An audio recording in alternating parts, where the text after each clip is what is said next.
Четврток, 17 октомври, кратки вести во 12 часот.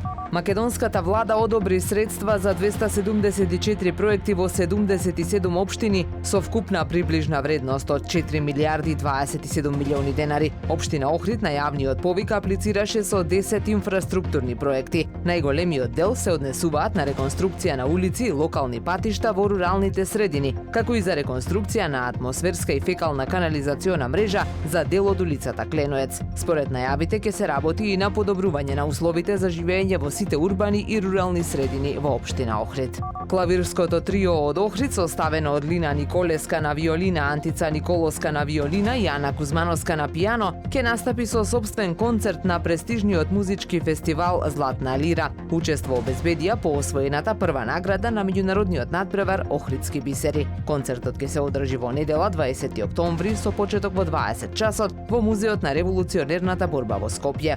Златна лира важи за престижен и реномиран фестивал. Ана, Лина и Антица годинава настапија и на меѓународниот фестивал Тартини во Пиран, Словенија, на кој освоија висока втора награда. Тие се вистински представници на културно-музичкиот живот на Охрид и наши музички амбасадори низ светот.